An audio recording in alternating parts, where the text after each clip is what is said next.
Okay, well, good evening, everyone. And if you are joining us from one of our campuses or any other part of the world, it might not be evening, who knows? We live in a global real-time world, and you might be somewhere with lots of daytime, for all I know.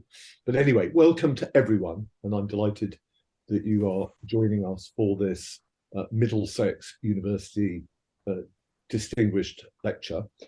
It's always an absolute delight for me to be able to chair these, and this evening is a really special honour because we have with us Professor Stephen Barber, who is now the head of department of the Royal Docks School of Business and Law at the University of East London. As background as Professor of Global Affairs, he is a highly respected figure. He's done a lot of research over the years on the intersections between global political economy, public policy, government, business environment, and public leadership. He's also published numerous books and articles, and he's a frequent contributor to television and radio. His most recent book, which I have here, and I've got to give it a plug because it really is extremely good. It really is good. And no, I'm not on any backhanders. His most recent book is Reclaiming the Revolution, Extraordinary Adventures in Politics and Leadership at the Inflection Point of Industry 4.0. And is in many ways, it is that book that is the launch pad for this evening's proceedings. And by the way, I really do highly recommend it. It really is a really good book. Stephen, we are delighted to have you with us this evening. The title of your talk, as you and everyone knows, is Politics and Life, What the Coming Fourth Industrial Revolution Will Mean for Us All. So without further ado, Professor Stephen, over to you, sir, and thank you for this. Thank you very much. And thank you, Tim, and thank you for inviting me to give this lecture. It's a real pleasure to be able to do it. And thank you also for the title. I think, Tim, you came up with the title, didn't you? Which sounded great at the time. And then you think, we've got to answer all of this. This is huge. But we'll make kind of some way into trying to address some of these really big issues. My plan was to talk for maybe 40 minutes or so, 45 minutes, and then we'll open it up as much as we can for discussion. I'm quite happy. I'm not sure if it's possible, Tim, but I'm quite happy for anyone to interrupt. No one can throw things when you like this in the virtual space, but metaphorically throw things, interrupt and ask questions throughout. I'm not sure how possible that is. What I would just say to smooth logistics, as opposed to ever indulging in any form of censorship or interruption, I think probably what's going to be easier on what has worked in the past, purely because you just never know if the tech is going to hold up and be as agile as we would like. I think perhaps if you want to go all the way through, and then we'll open it up to the Q&A. All right. If people do have questions, please have a look. You'll find the Q&A on the bar below, and you can just write in questions, and then we will come to those. We'll put them to you, Stephen, and then right at the end, what we tend to do is sort of let everyone flood in, and we can see each other right at the very end. And there's a chat function, isn't there? So if anyone wants to put stuff into the chat, if you see me looking this way, it's because on my screen here, I can only see my slides. So over here, I can see what you're saying, which is why there's two of me. But if there's an opportunity to put comments in the chat and things, we can maybe try and pick some of those up as well. Let's see how it goes anyway. Brilliant. Okay. All right. Thank you. So what I thought we would do in the lecture in an attempt to address this very, very big question is to think about this fourth industrial revolution, this looming fourth industrial revolution, and in some ways to think about it as today's principal political challenge. It's so big and so challenging and so offering so many possibilities that it's something that I think needs to be grasped by political leaders. And I would say that on the whole, it's something that is all but being ignored by the kind of mainstream political narrative. And I hope that some of the stories we dip into over the next 40 minutes or so will kind of highlight just how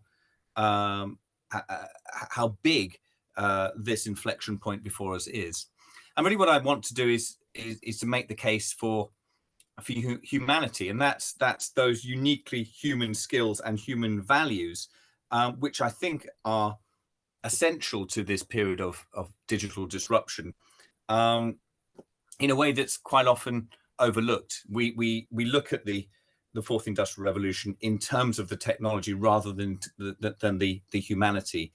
And you know, I'm not a technologist, and view this from more of a social science perspective, and then you start to unravel then some of the challenges and issues that it raises. And I guess one of the observations that I want to surface as we go through some of these ideas is that again, we think about this inflection point and we think about the fourth industrial revolution as something that we're waiting to happen. We're going towards it, and we're waiting for this technology to finally emerge. And actually, the argument I would make is that while that's true of some of the technology, in many instances, the technology is actually waiting for humanity. It's waiting for us to catch up with where we want it to be. And that then raises issues around, well, how do we want to shape this this fourth industrial revolution? What do we want to use it to do? It's not something that should just happen to us, but something that we potentially have the power now to shape and to shape the world that is to come. And thank you, Tim, for plugging the book. Here's another one.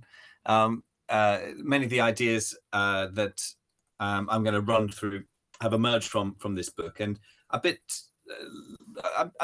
consistent with what I've just been saying. Really, the book, while it talks about the technology, it doesn't talk about it from the perspective of a technologist. It talks about it from the perspective of humanities, of social science, of business, of leadership, of political science, and thinks about how those disciplines need to, and those walks of life need to grasp and shape this world that's to come. So that's the book, available in very few good bookshops.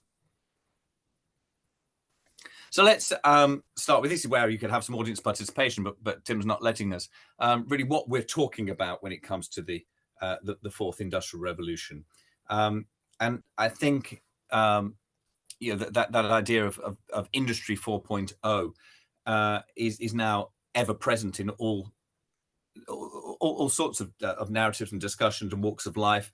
Business, universities most certainly talk about it a lot, and preparing students for the fourth industrial revolution. But just what is it? And I think at its heart, we have to think of it in terms of this this historical sweep. So the first industrial revolution, I think most people will know, which emerged in England in the 1700s, was where we had the beginnings of mechanization, factories, the great movement of peoples from land into cities. That was followed in the late 19th century, when by a second industrial revolution, when we started to make use of electricity. The tail end of that really swept into the 20th century, swept through, by the way, the Great Depression as well in the 1930s. Then post-war, we start to see microcomputers and automation, electronics, which again revolutionized our the way that we organize much of our economy, many of our businesses, and the way that we work. And now we've got this Industry 4.0, the fourth industrial revolution, which is a digitally driven revolution. And we can think about all these sorts of things that it includes, in particular robotics, artificial intelligence, the Internet of Things, machine learning, driverless cars, quantum computing, all of these things. And the upshot of this technology is that it's the emergence of machines which are able to do the work of human beings.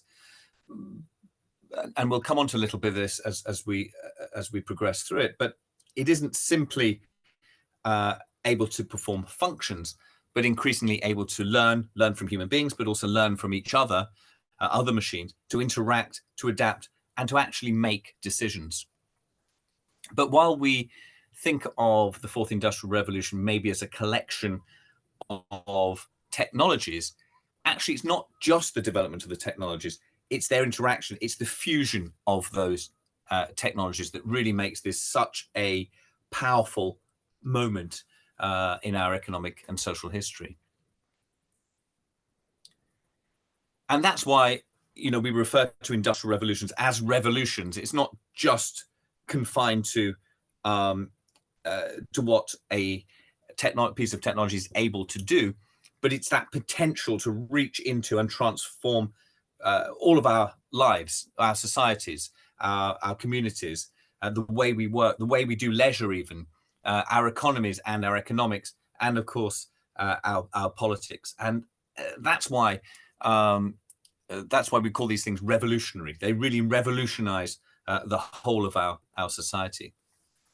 And if you want to kind of sum up of that, Klaus Schwab, founder of the World Economic Forum, which has taken a great interest in the fourth industrial revolution, and you'll see lots of analysis and output coming from Davos and beyond.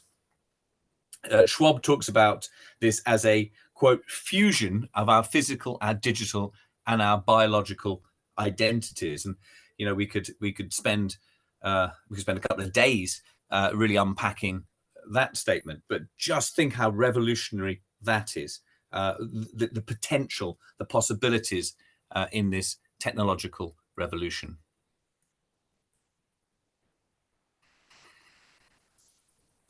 And so this new technology that is emerging has the real power to change the way that we work. And I guess we've become quite used to technology taking over work, certainly taking over unskilled or even semi-skilled work.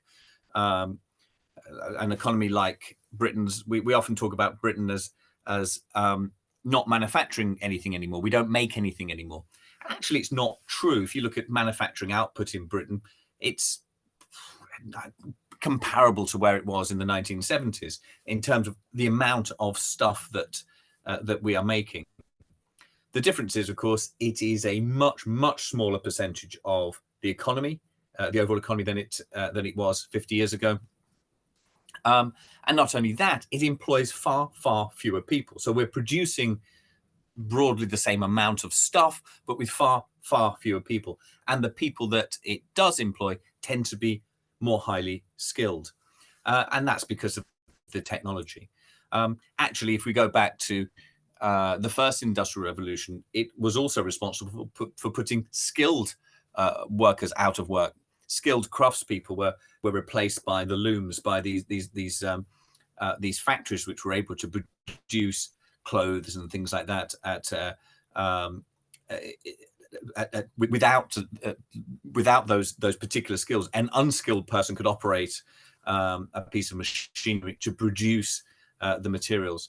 And the sad truth of the first industrial revolution was many of the craftspeople ended up working at a much lower wage in those factories, which put them out of work. So we haven't always just seen unskilled and semi-skilled work replaced by machines over the last few hundred years, but that's been the broad trajectory. What we're facing in Industry 4.0, in the fourth industrial revolution, is much, much more sophisticated technology. The implementation and deployment of artificial intelligence and machine learning, which is increasingly able to do the work of skilled professions. And actually, there's a whole section I put in the book about the effect on the professions. And you think about, you know, lawyers and accountants and professionals whose knowledge of very complex subjects has been protected for a few hundred years now, and the idea that where you have groups of professionals who tasked with the same problem can work through that complexity to come up with broadly the same answer. Well, a lot of that kind of work can be done by machines, and sometimes better. Here's an example. In 2021, there was something called the Brain Tumor AI Challenge. And this was a competition whereby a machine competed with a group of specialist doctors to diagnose brain tumors from scans.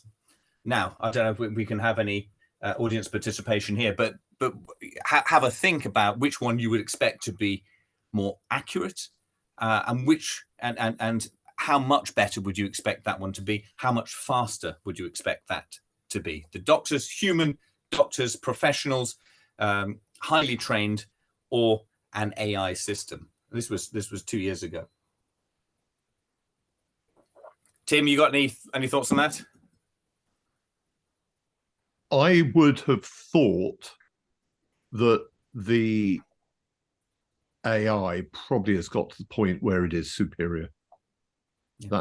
But then, you know, I'm a Promethean and I'm a Whiggish character, so I tend to be biased. So maybe you need to discount that. Well, you're right. In the competition, AI was right 87% of the time and took 15 minutes to diagnose 225 cases. The doctors, and there was a team of them, were right 66% of the time, and it took them twice as long. So it's extraordinary already. There is the potential of this type of technology to be better than human beings at routine, but very, very complex and highly skilled areas of professional work. And it's not the only example. You know, you kind of look through the press, you'll see examples of this emerging all the time in different fields, and just how good it is beginning to be. And of course, these are on just straightforward scan diagnosis. They're not making connections between one thing or another. They're looking for a particular thing. But the potential of this, I think, is shown by this this very powerful case. So this technology has the potential really to change the way that we live and the way we interact, the way we work. It will really empower us. It's a really powerful technology. It can empower society with that level of capability. It can protect us, keep us safer. It might also control us, and I think that's the other side of it that we might think of. Everyone here's good people, aren't you? Everyone's good, yeah. You're a good person, aren't you, Tim? Without doubt. Anyone involved in any aspect of Middlesex University is morally and spiritually exemplary. Exactly. I mean, you what do? You help old ladies with their shopping. You do good things. Exactly. Wouldn't it be nice if you could bank that capital, right? You get some credit for it. The way you behave, the way you contribute to society. Wouldn't that be good? Well, there's a system called social credit. You may have heard of it, which does just that. It monitors citizens' movements, its behavior, and it determines just how good people are. It's got an AI system, has 200 million CCTV cameras, facial recognition, and big data. Now, you just think, what social behaviors would you like to reward? You know, all the good things that Tim does, and what would you like to punish? I mean, again, if we want to put anything in the chat, anyone has any suggestions of behaviors they'd like to reward, and as a whole society, and anything you'd like to punish? Anyone have any real bugbears, anything they really would like society to step in and deal with? Well, one can imagine, I suppose, Stephen, you know, a government that may be inclined to prohibition with alcohol or tobacco would want to use this technology, or a government that perhaps wanted to manage demand on a health system, a government health system, may want you to accrue points for exercise and walking. Yeah. And you know, may also withdraw credits if you don't. So this could be quite coercive, couldn't it? Well, you could imagine, couldn't you? Rishi Sunak would give you marks for doing maths and playing chess, but if he, you know, the facial recognition and could pretty good at judging age. Well, he could actually identify who you are. It could punish you for if it catches you smoking over the age of 45 or whatever it might be. Yeah, it could be used for all sorts of reasons. But a lot of people like the idea of their good social behaviour being rewarded. This system actually exists already, and it measures individuals' reputation. It exists in China, and it also allows other citizens to snoop on each other. You know, if you want to tell the authorities about the bad behaviour of your neighbours, for instance, so you get reward for good behaviour, helping the authorities, for instance, and it punishes bad behaviour, having an untidy front garden, gossiping, and it gives you a rating out of 5, I think, and a high rating. Well, that can lead to all sorts of positive things, like the ability to get a loan, for instance, is increased in that way. And if you have a very low rating, well, you might struggle to find employment. You will be named and shamed. You know, your picture will be shown. I mean, is that going too far, do we think? Well, I mean, obviously, this can become an extremist and in the wrong hands, a tool of tyranny. I know of someone who visited a country, the other side of the world, where this sort of system is prevalent, and they were shocked to discover that they crossed the road incorrectly. They underwent the felony of jaywalking, and they didn't realise that they shouldn't have done it. And by the time they reached the other side of this rather wide street, suddenly their photograph appeared in a boarding overhead, and the bank account that they had within that country had already been debited. And it was announced on the hoarding to anyone who wanted to see it that this person, they happened to be British, but it was as I say, it was a country the other side of the world. Here was their face. Here they are. They transgressed. Oh, and by the way, their fine has already been taken from their account. That to me is starting to stray quite heavily into quite an authoritarian regime, and you can imagine it being used in all kinds of unsavory ways by lots and lots of autocrats and tyrants and people who are perhaps not as liberal as we may want to think we are. Exactly, and I think this comes to the heart of the argument that I made in the introduction, that we mustn't just think about the fourth industrial revolution in terms of the technology and what it can do. It has to be about the human values that are going to shape that technology into doing the things that we want it to do. And I think this is a very good example of it. And compared to the brain tumor challenge as well, in terms of its capability and its ability to reach into these real complex matters. One thing, I don't know if anyone's noticed anything about these two examples that has something in common with the little blue icon, little purple icon in the bottom right of the screen there, when we're thinking about the fourth industrial revolution. And I guess that the point I would highlight when we're thinking about this inflection point and this future, this world that's coming at us, is that those two examples, and I think they were fairly significant in terms of that capability, something that would not have been with us even a few short years ago, is that they already exist. They already exist, and they're in operation today. That level of technology, as is, by the way, Microsoft Teams, this little blue icon. Interestingly, Teams is relatively recent, and if you want an example of a good practice of real teamwork itself, it was how it was developed. It was developed on a fruit farm in Hawaii, headed by a man called Brian McDonald, who was the Microsoft head developer. And he took his team off there, and they did all sorts of team-like activities, bonding activities, and they developed this this app. And their aim was to create an app that wasn't just video conferencing. It worked in a way that human beings and teams work together. And you can share files, and you can share funny GIFs and all sorts of things like that. And it emerged in 2017, and actually 20 million people used it in that first year, which isn't bad for an app, but it's not that big. But for most people, and certainly was the case for me, this little purple thing sat in the corner of my laptop, and I never really gave it any real thought. Certainly never occurred to me to press it. And I think that was the case for most people around the world. It appeared on most people's machines, but most people were not curious enough just to press it, until, of course, 2020. And we know what happened in 2020.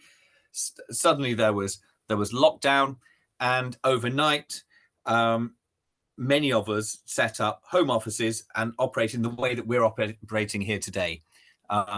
This is how we work together, and almost overnight Microsoft Teams was being used by many millions of people around the world. And there's an observation here, is that the technology already existed, but until faced with a particular challenge, and a very big challenge in terms of lockdown, we chose to carry on working in our teams in the old way, an old way that probably would have been recognizable to people certainly 50 years ago, if not 100 years ago, in terms of how teams interact. Lockdown changed that, and we started using this technology. And I think that's an interesting observation about humans and work, is that actually there's a lot of technology exists. This video conferencing has existed in a pretty sophisticated way for a number of years, and yet not only have teams chosen not to work like that, we carried on having expensive business trips around the world, which have pretty much come to an end as we've emerged from lockdown. So one of the things we see, obviously, lockdown shut down all or almost all air travel. As we've come out of lockdown and over the last couple of years, leisure travel has returned to the levels that it was before, but business travel hasn't. It has increased, but nowhere near to the level of where it was. And that's because quite often we just set up a Teams meeting for working with people in remote teams around the world, and it's very, very effective, and it's very, very cheap. And yet that was the case before lockdown, but it didn't occur to us to do it. And I think that's an interesting observation. And more than that, a lot more technology is already with us. I mean, we talk about the future in terms of driverless cars and pilotless aircraft, but actually it already exists. The technology for cars to drive around without a driver is already there. There's already aeroplanes which fly huge distances without pilots, but current regulations require a driver to sit behind the wheel of a car, or for aircraft to fly so high in the atmosphere so that they can't interact with any existing flight paths. And of course, that's unsustainable if we are to make use of this technology. But this is the observation. As we anticipate this revolution, we're not actually waiting for this technology to be invented in all instances. a lot of it is there, not all of it. A lot of it's on the horizon, but a lot of what is there is available and it's powerful. But we have not yet worked through the human values and how we want to use it and how we're going to use it. And the connection I would make historically is when motor cars first came on the streets and were first invented. The Locomotive Act in Britain, known as the Red Flag Act of 1865, required that all cars, all self-propelled vehicles, had to be preceded by a person walking at least 60 yards ahead, waving a red flag, which obviously made it the technology completely unusable. Speed limit is also 4 miles an hour in the country and 2 miles an hour in town, meaning that the poor little man standing and waving his flag in front was never going to get very exhausted.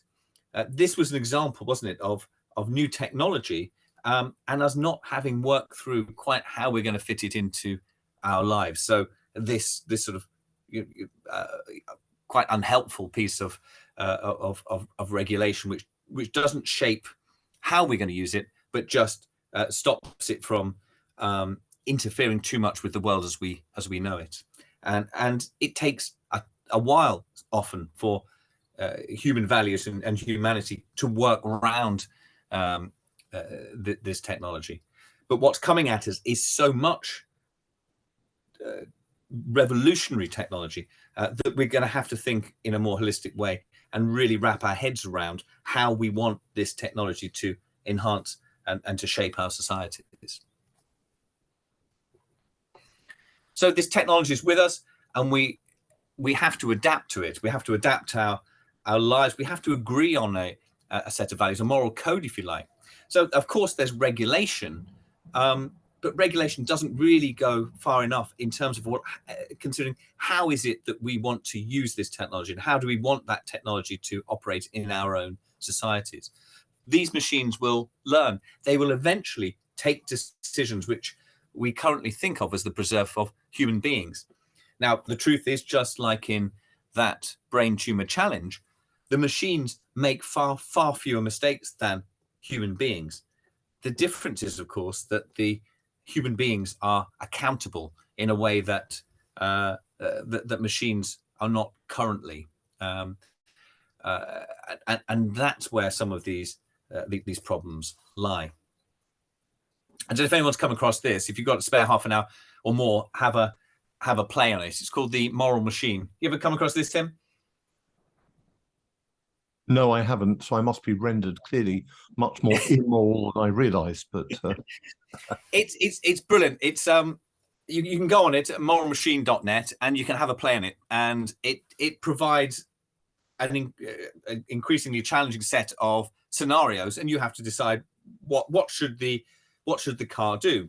And you can see an example of it in front of you. There's going to be a collision.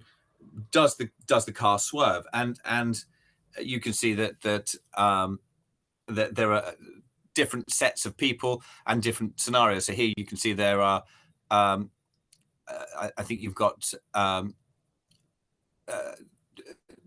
two women and a man crossing on a red signal versus two older men and a younger man crossing on a green signal. You know, what does the car decide to do? And there's all sorts of scenarios like this that you can work through and you can give your judgment on. I've done it in class with students, and it becomes quite an interesting activity. And when you start sharing what people think and why, it's quite interesting.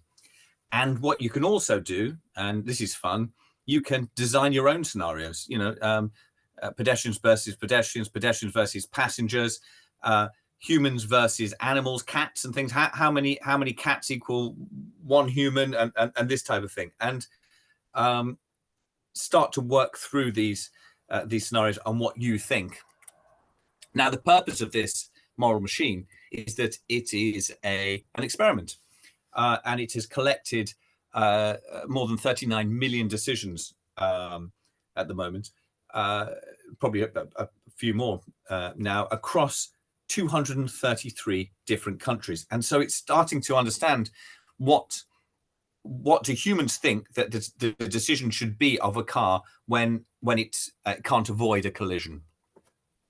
The problem is that it's found that there are different moral attitudes in different parts of the world, and that those attitudes seem to be correlated with the nature of the economy in those countries and the trustworthiness of the government and the state.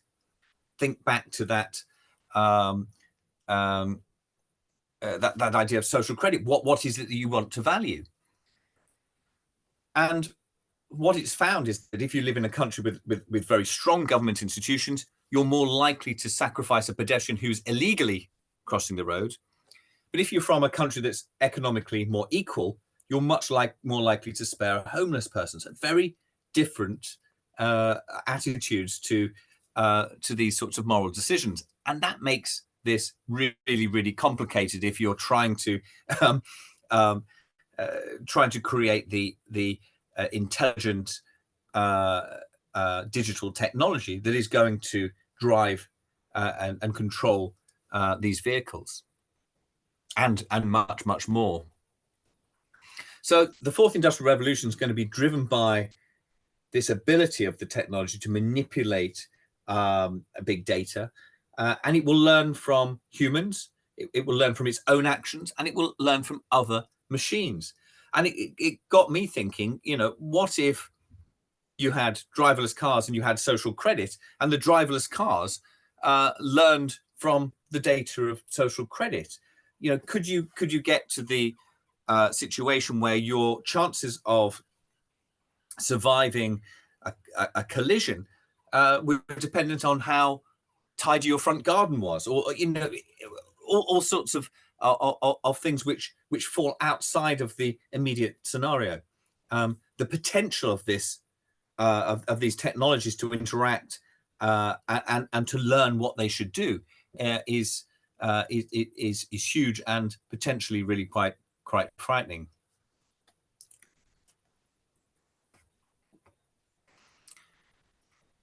Here's another fun thing. I taught a class on leadership, and we look at portraits of leaders. And one of the tasks we do is get students to draw, a representation of a leader, and then we discuss it, and we think, well, what is it that they're bringing into this? What is it that they think leadership is? So I thought I'd ask AI to do the same. Now, I know we can't interact here, but I hope everyone's thinking in their head, just getting an image of what a leader might look like. You've got one, Tim? Yep. Yeah, good. Well, this is what AI thinks that a leader looks like, and it gave me 4. And this, I asked it, draw a portrait of a leader. That's precisely what I asked it, and it gave me 4 pictures.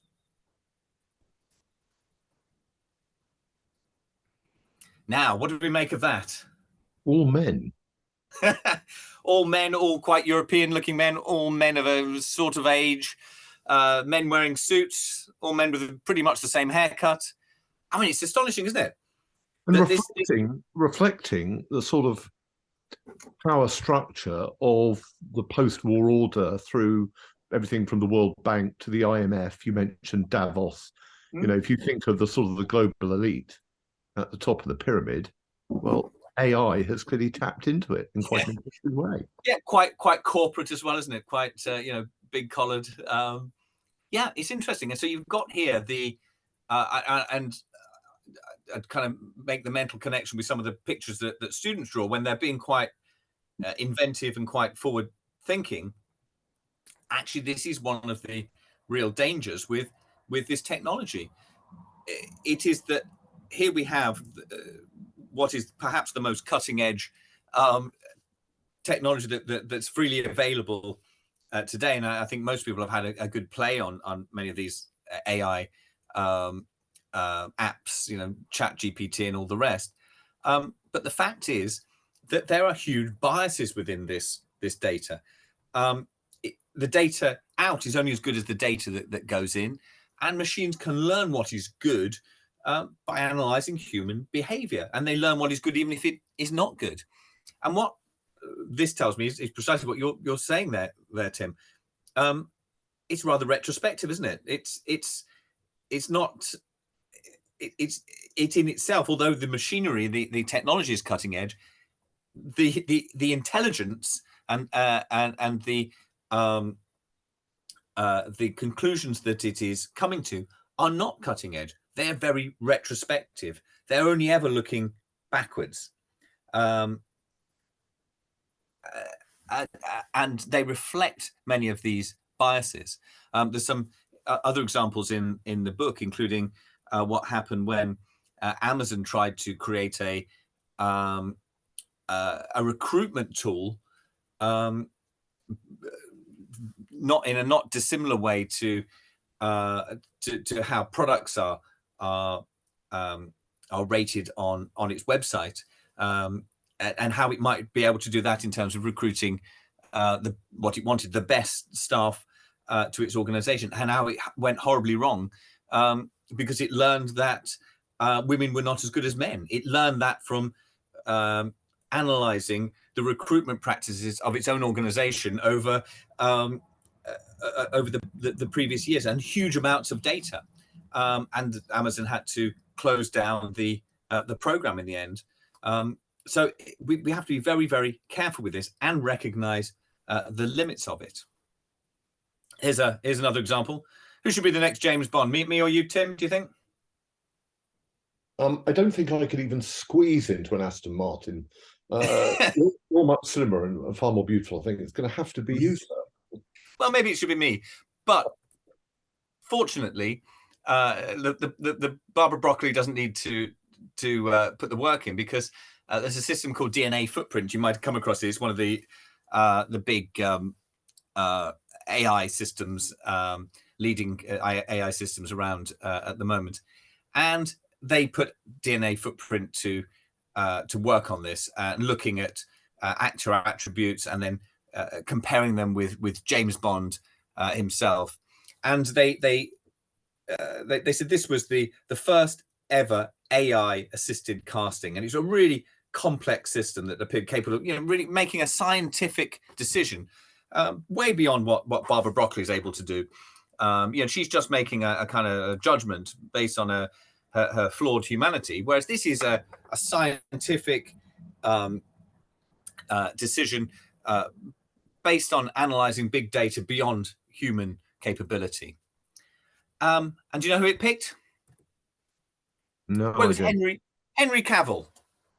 Oh. Now, Henry Cavill, you'll if anyone follows these things, Henry Cavill is the leading candidate. He's the one that the press always pick up on. He's a very obvious candidate. He looks the part. He's about the right age, and he's an actor.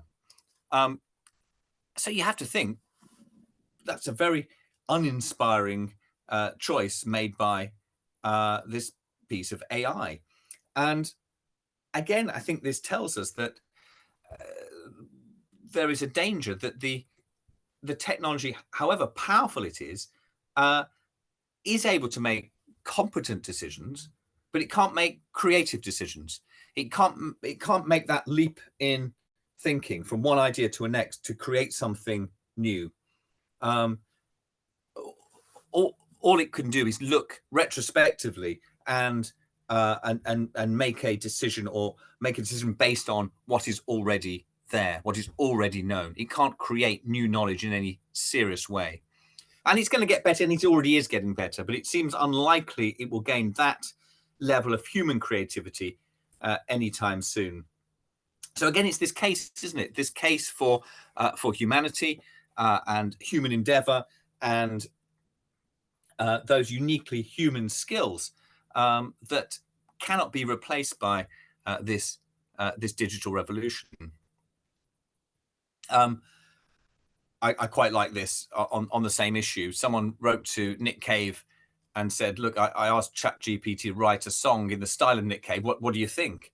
And here's the song. And it's broadly competent, but it isn't very inventive. And Cave's response was, well, look, ChatGPT could perhaps in time create a song that's on the surface indistinguishable from the original, but it'd be a replication, a burlesque. It's not advancing our creativity. It's not taking things further. And that is the uniquely human skills that we need to preserve, and we need to allow to flourish as the technology does the sort of things that human beings' time is used up on in many organizations, I think.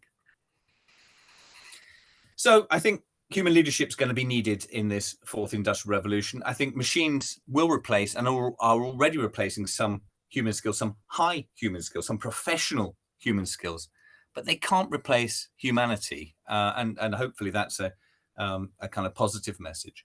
And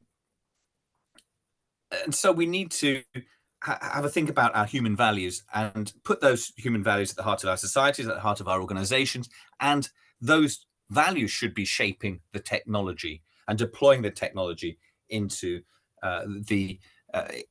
into creating the value that we want, rather than it being something done to us. And I think that's also true of businesses. I think the most successful businesses will recognize this collaboration, which will allow humans to work with machine and be creative and be efficient and be productive. And of course, this all needs leadership. And that's why, kind of bringing it full circle, this is the principal challenge to our politics today. And I would say that politics, as usual, is all but ignoring this revolution. It is largely stuck in the battles of the past. We've had a period of quite unhelpful populism, which has really distracted that focus at a time when we should be thinking about what we do with this. And even that kind of rational choice politics, or especially that rational choice politics, emerged over the last quarter of a century or so, which treats voters in a kind of marketplace, really isn't able to shape this either, because there's some really difficult and sometimes even unpopular decisions that need to be taken. So it is a challenge of regulation, but actually a much bigger challenge is to shape this world and shape it into the world that we want. Make sure that we deploy it in using the values that are important to us. So that's really where I'm going to leave it, and we hopefully can open it up to some questions. But just to underline that this really will be a revolution, a social, political, economic, and technological revolution. It's coming at us. The technology is powerful, but it can't replace those things that uniquely humans can do, and we've got to value those things even more. But without human values, without leadership, without deploying the political system to do this, the revolution threatens to be retrograde. It threatens to find all those pictures of leaders from from the past the past 5 decades or so, and it also threatens to be uninventive. Producing Henry Cavill as James Bond, or bland songs, if you like. And imagine that ratcheted up throughout all of our kind of levels of production. It will control and limit rather than what we have to do, which is open up the possibilities of the technology. So I will leave it there, but let's please, if we can, open it up to questions or ideas or thoughts, or tell me you disagree completely. Brilliant, Stephen. That was fantastic. So, on behalf of everyone present, first of all, thank you so much. I am going to read out various points and questions that people have made, but before I switch to the audience, I've got a quick observation and a question for you. In different ways, both Adam Smith, you mentioned the first industrial revolution, Adam Smith, and then later Karl Marx, what they had in common, they both admired, of course, the productive capabilities of that industrial revolution. And they were right to, because for the last 200 years, life has got better for an awful lot of people that have experienced those different revolutionary stages. And on average, for every decade, in the last 200 years, for example, on average, people who have lived under various forms of industrialization have lived longer by 3 years per decade. So that's all good.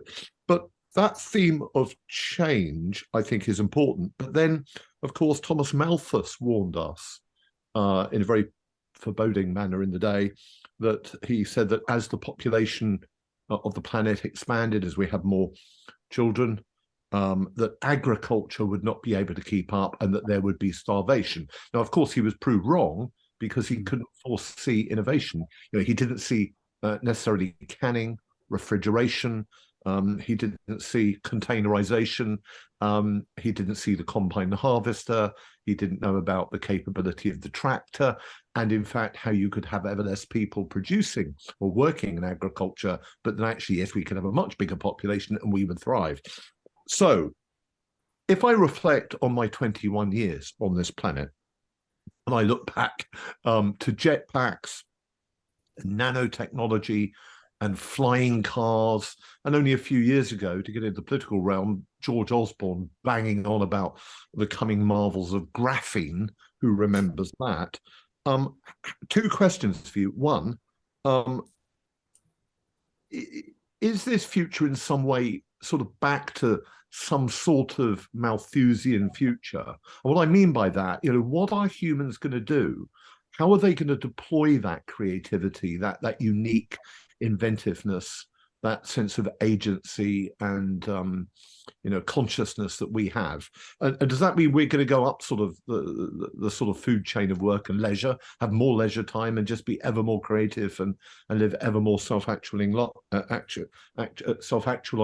And then my second question for you is, how do we know that this technology, which is all the rage of 2022 and 2023, and I'm sure next year, but it isn't going to be consigned to that sort of backwater, quite frankly, that jetpack, nanotech, and flying cars at the moment seem to have. So two big questions: that Malthusian theme. Well, I mean, you said two big questions. I think it's about 15 questions there. Okay. Right. So I think your narrative is broadly right. So there's a section in the book you may have read where I found an Associated Press report from, I think it was 1950 something, and it was looking to the future, and some of it got right and some of it got horribly wrong. So there were things in there like it without quite recognizing it properly, it foresaw that kind of globalization and the ability for people just to get on a plane and fly around the world. It didn't quite see it in that same way, but the idea of that sort of level of transportation it saw. It saw sort of mobile communications and things like that. And then it got other things hopelessly wrong. One of the great things was it talked about, meals will be just a pill, and everyone will be sustained on just taking a kind of high nutrient pill and things like that. And actually, the reflection I made in the book about that is that when we view the future and when we try and predict what the future is going to be, we're often really trying to solve the problems of today. So that pill was reflecting precisely the fears that you articulated there, that we felt in the post-war world that we wouldn't be able to feed ourselves. And you're right, it's because it didn't really foresee the technological advancements that would increase productivity, rather than, as this piece of futurism was looking at, some sort of miracle invention that means we didn't need food. And so I think we've always got to be careful of that we're not trying to predict what's going to happen in the future. And I've been quite careful in the book not to predict the future, but just say these are the capabilities that the technology presents to us, and it is transforming the way that we work and the way that we organize ourselves. And it will replace, and it's already replacing, some professional functions. Now, do we want to shape that technology, or do we just want to let it happen to us? And it's interesting, I think, that many of the economists that emerged in the actually even before, but particularly in the post-war world, many of them studied agricultural economics, if you like. That was the great um, the great challenge of the agriculture pretty soon, because this ceased to be the challenge. But we still saw these technologies emerge, and of course, things like jetpacks and things like that are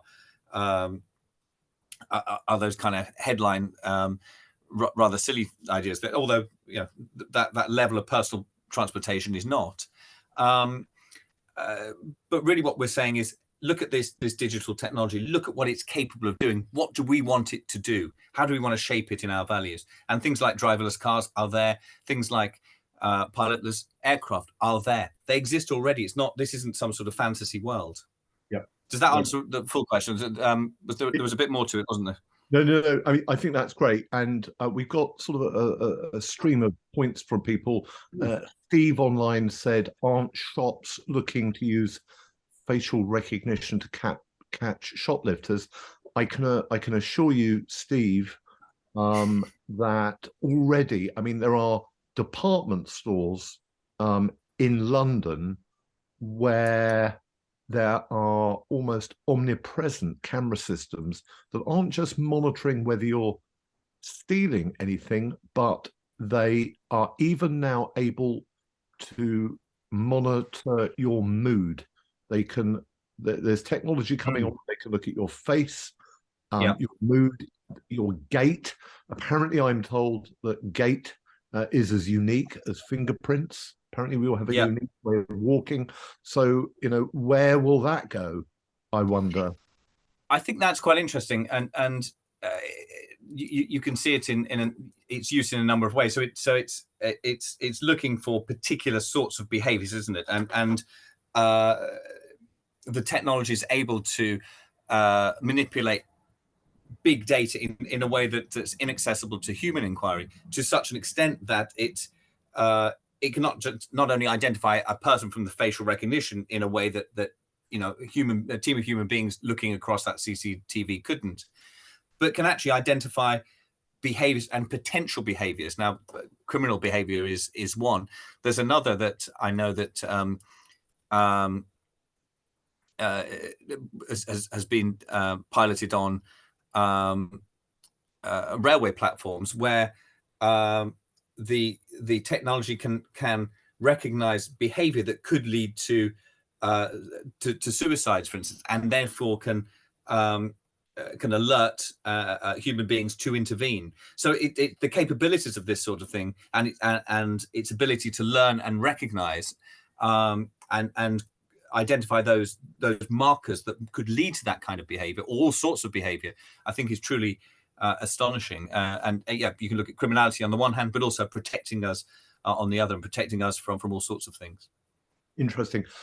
We have Elizabeth. Elizabeth has asked a couple of questions. She's asking about the role of AI in those complex clinical medical cases where maybe someone, a potential patient, presents with a range of symptoms, and some of those symptoms may be atypical or complex, and they may need a more in-depth analysis or discussion than AI can provide. And also on the back of that, there may not be one causal issue here. There may be also a number of conditions at play. So a couple of interesting clinical questions. I mean, you might need to get a medical technologist in and some medics to answer these sort of more specific questions. But the point there is, at that kind of diagnosis level, of a GP level,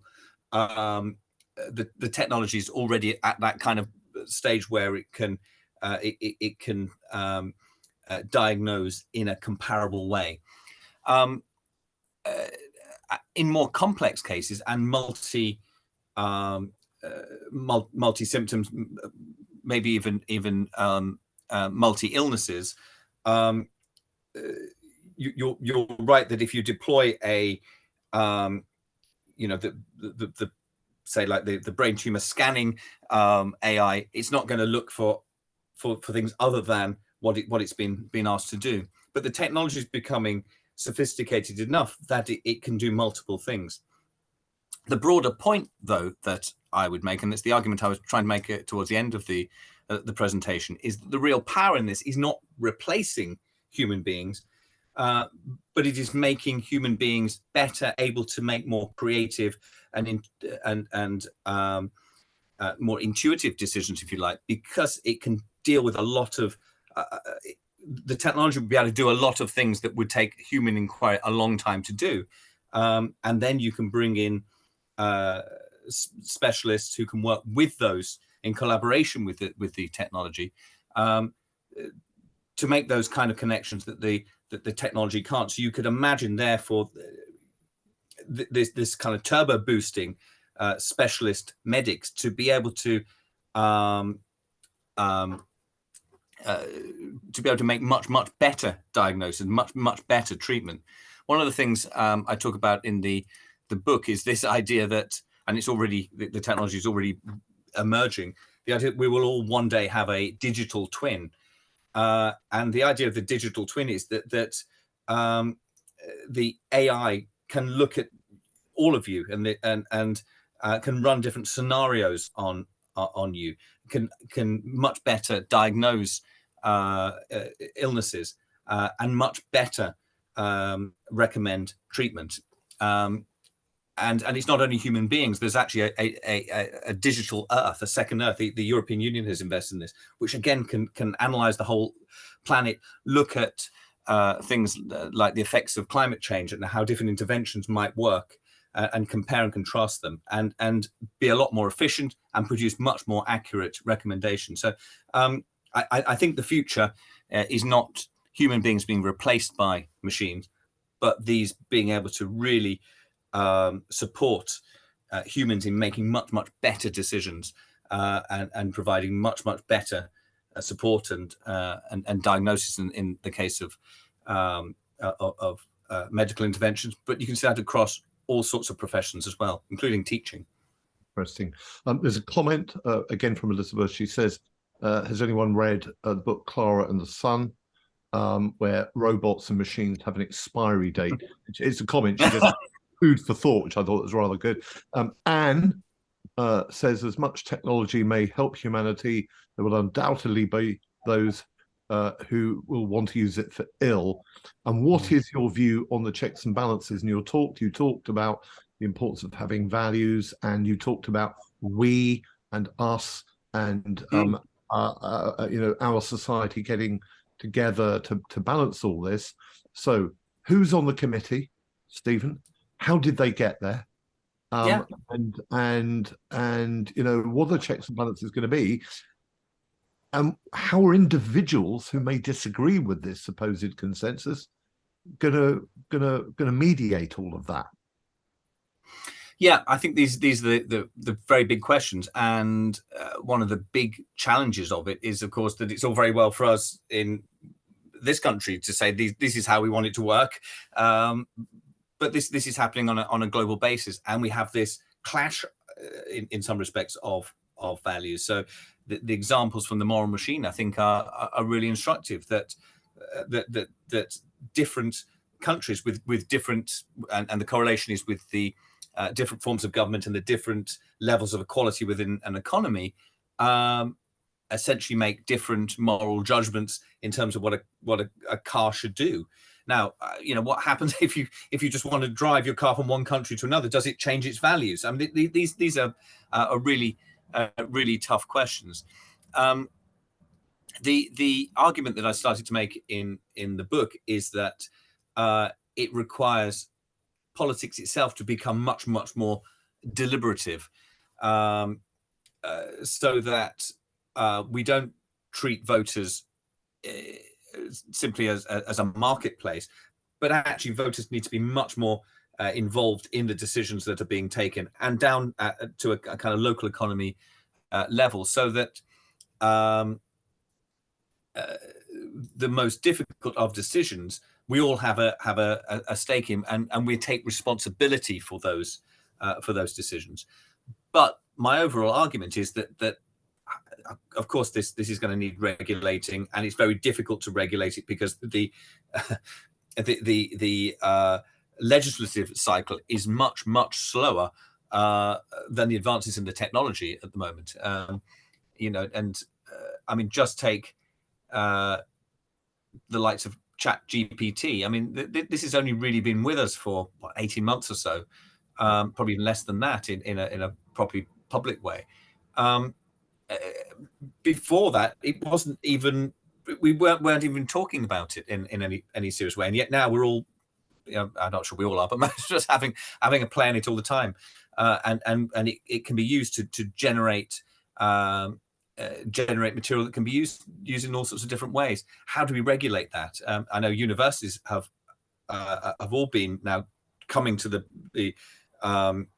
party after the technology has been created to decide how do we handle the idea of students producing material using this technology. So I think it's really, really difficult, and that's why I think we need more than simply the regulation. Actually, it needs a degree of quite a serious degree of leadership around this, and it needs a deliberative conversation, which brings us all into that conversation. So that's the use of the we, is that I think actually we all need to be part of that discussion and take responsibility as well for the decisions that are made. That's really interesting, and it's sort of what you've just said there taps into two of the comments here. Steve has said AI using chatbots badly has got a very poor reputation. Yeah. Customer service, don't you think? And I'm going to link that, because you've already done it in a way, to the point made by Damien, which is, what ability do you think overbearing and heavy-handed governments have to halt this revolution, or how could they slow it down? And you used the word deliberative, and then balance that with responsibility. I mean, you know, when I think of this sort of world that you're describing leading to even more deliberation, well, let me just put it this way: the deliberation concerning whether we should have another runway at Heathrow, that started the month after I was born, in August 1965. So, you know, and I'm pleased you laugh, but, you know, there comes a point where the deliberation, where we can all deliberate, including in local communities, which can sound content like disagreement and bust-ups and factionalism, you know, but it's really interesting to see how that deliberation will really, really, really operate, and what sort of politics it will really lead to. And I mean in villages and hamlets and towns and wards and cities. Yeah, I mean, interesting as well when you think about the use of technology in that deliberative process, not just in order to regulate the technology. I mean, one thing that it again, there's a little section in the book that talks about misdebater, and misdebater is a piece of tech that can hold its own in a formal debate, given a motion, and can argue, and it can draw on all sorts of the sum of human knowledge, if you like, and make its case in quite a human way. Now, the power of a technology like that isn't to, you know, hold its own in a debate, but is to support communities, if you like, in making complex decisions. So this technology can analyze and can answer questions, and can operate as a real, I mean, it's like having, you know, a team of the world's experts in the room with you. So it's not just about human beings deliberating and about the technology. The technology can help communities to make better decisions, and I think that's one of the things we really ought to grasp and to make use of. That's brilliant. I mean, I wonder, you know, I wonder if there will actually emerge a market in this technology. There'll be lots and lots of different AIs that are weighted in different ways. So if I look at modern British politics, most of the modern discourse that we all have, you know, on the eve of an election, or in the family dining table, or at the university, or at the bus stop, most of the positions any of us take, they were actually present at the Putney debates, you know, in the Civil War, you know, several hundred years ago. We were all sort of in Putney Church when Oliver Cromwell was doing his thing. And I just wonder if we're not going to replicate an awful lot of those positions and have a marketplace in AI. And so that there won't be one machine, as it were, but there will be a marketplace which is equally disagreeable and as complex as we are. I don't know. You can come back to that. What I'm going to ask is this very specific question from Anne Elliott, who's a colleague at Middlesex. It is hard for the general public to know how advanced the technology is.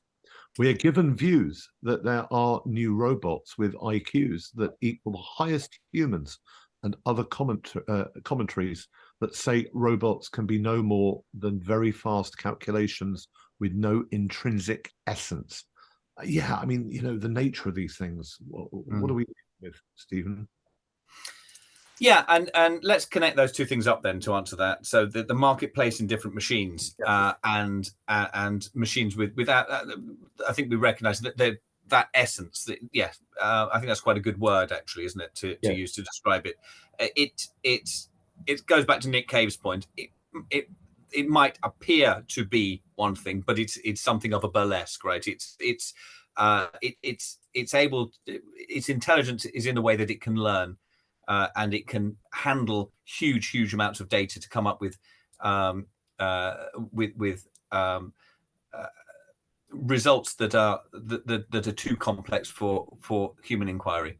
And then link that back to your question about whether there'll be a marketplace of machines. And of course, there already is. There's a number of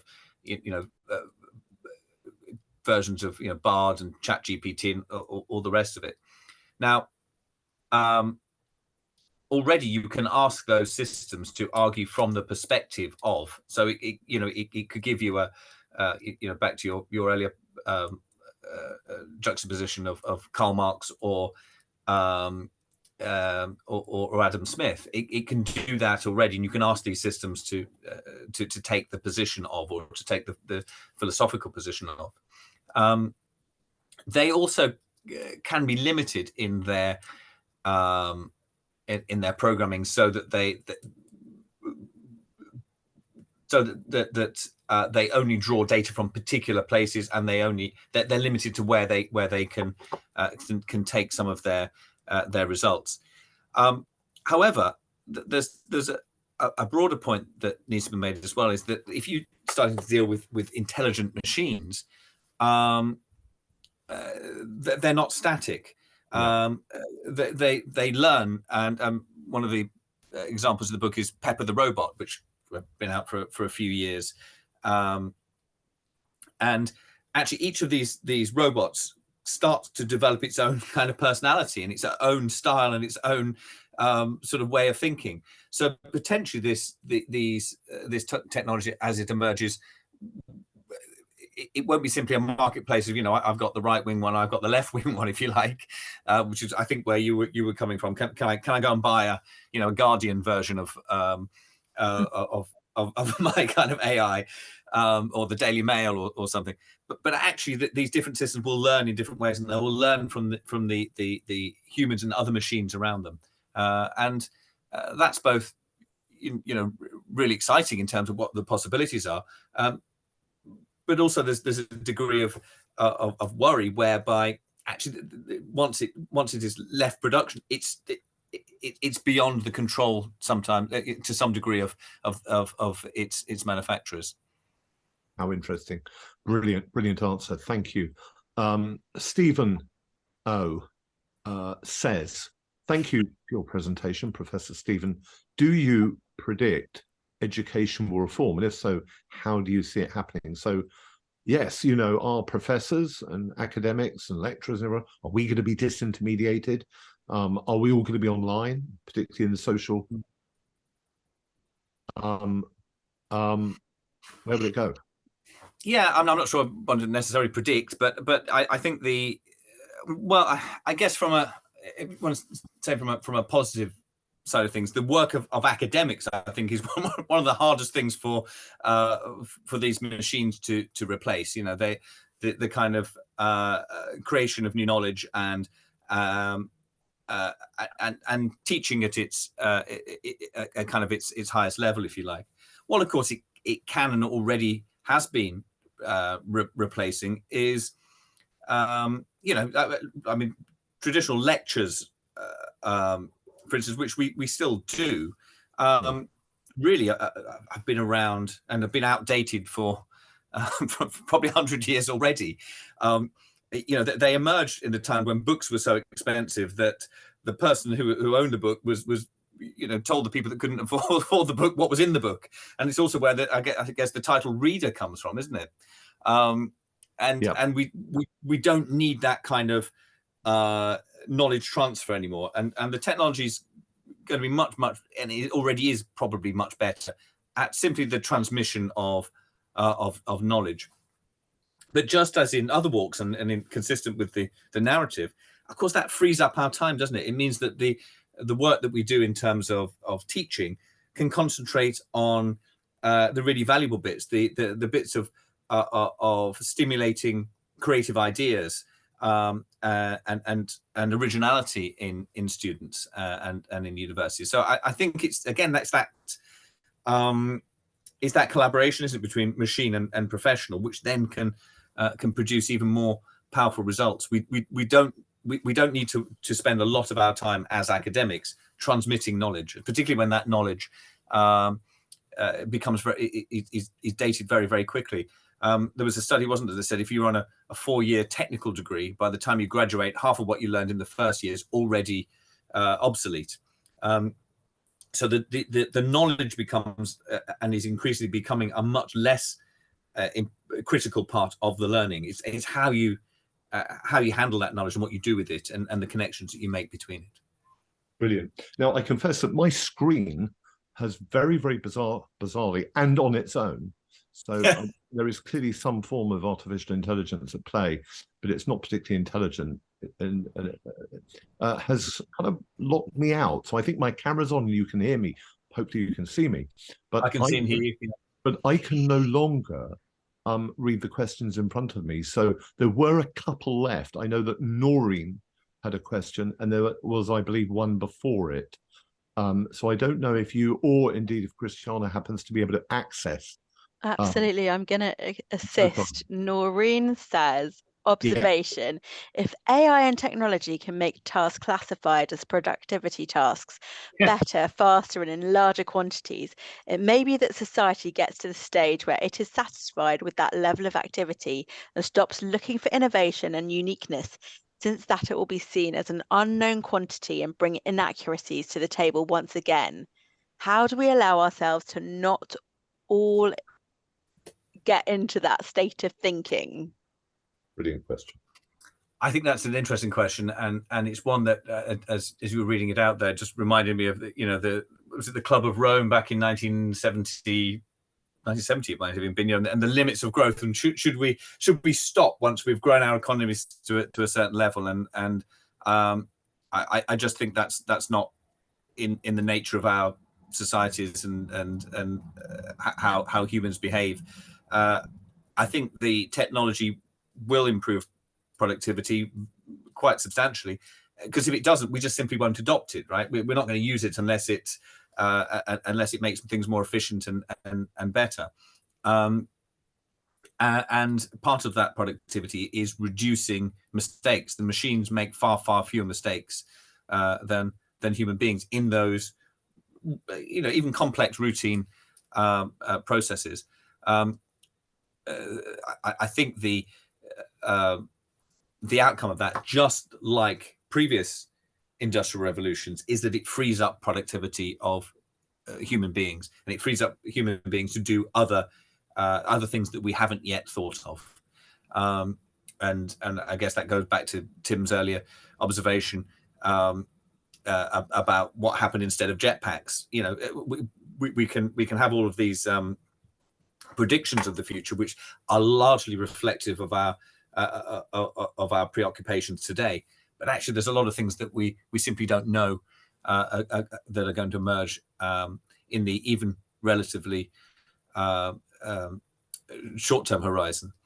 And it's that freeing up of human productivity and freeing up humans to be creative and to be inventive and to innovate, that will produce new things that we can do, and that will ultimately also be productive and contribute to economic growth.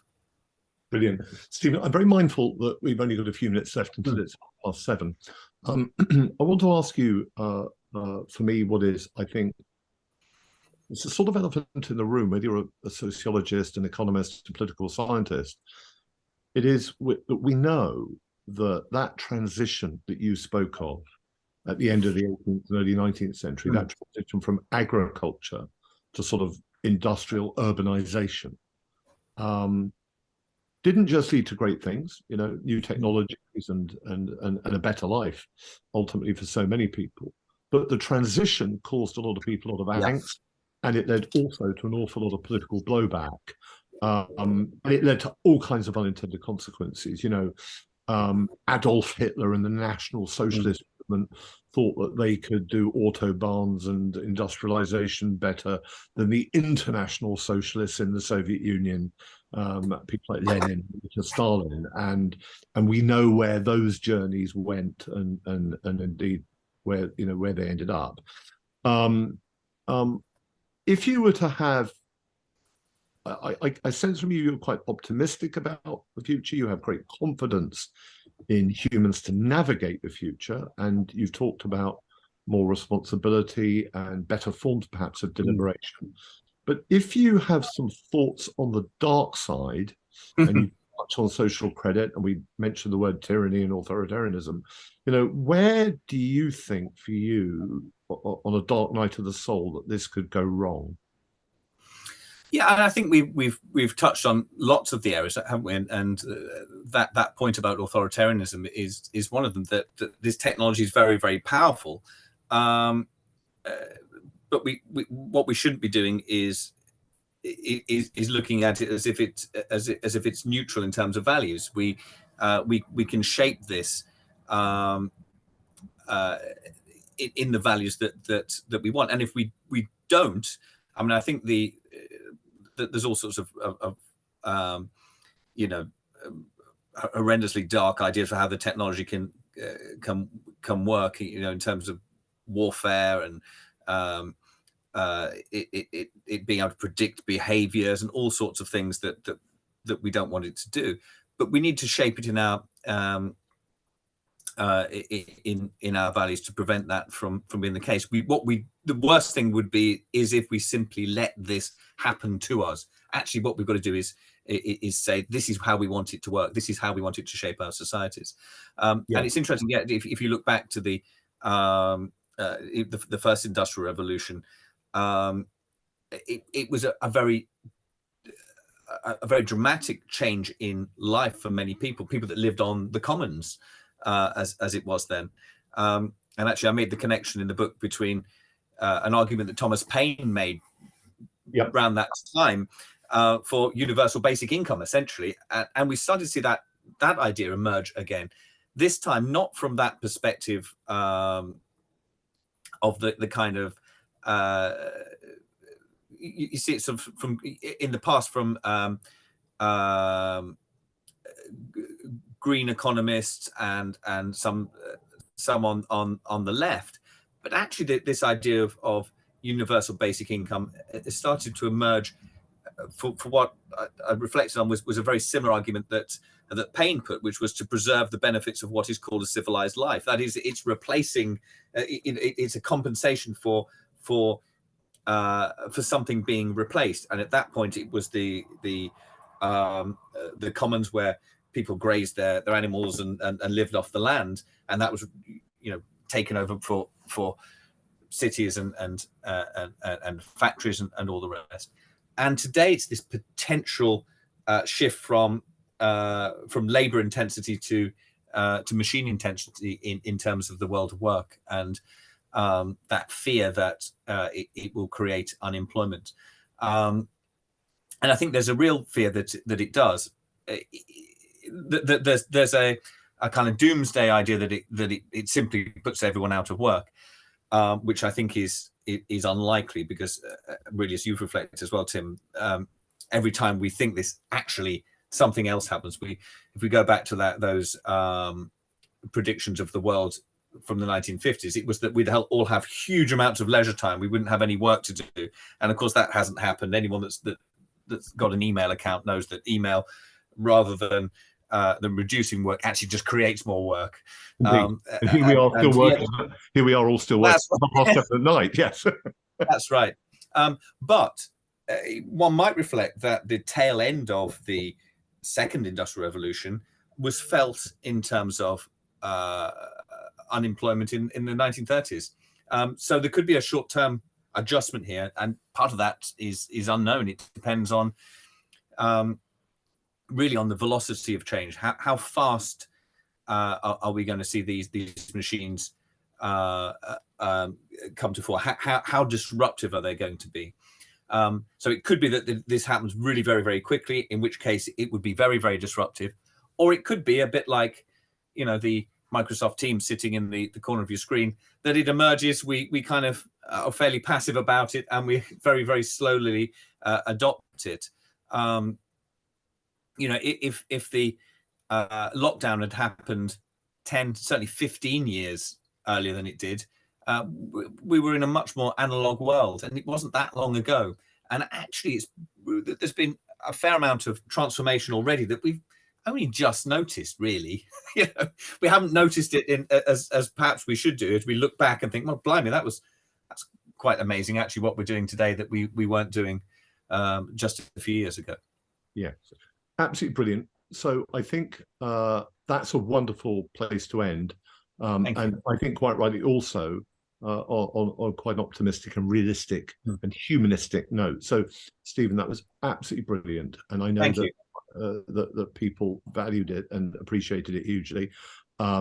So thank you on behalf of Middlesex University. Thank you so much for that contribution. It's been an absolute delight to have you. Christiana, what I'm going to do, I know that often people like to come in at this point for a couple of minutes and show their faces and sort of say hello directly to Stephen, and certainly sort of shove me out of the way. So what my screen says to me is that there's a button that I've never seen it before. And it says leave and join. So I'm going to leave and join, if I may. And I will return. But Stephen, thank you very much. I'll get rid of my there we are. I'll get rid of my slides as well. Perfect. Okay, so I'm going to do leave and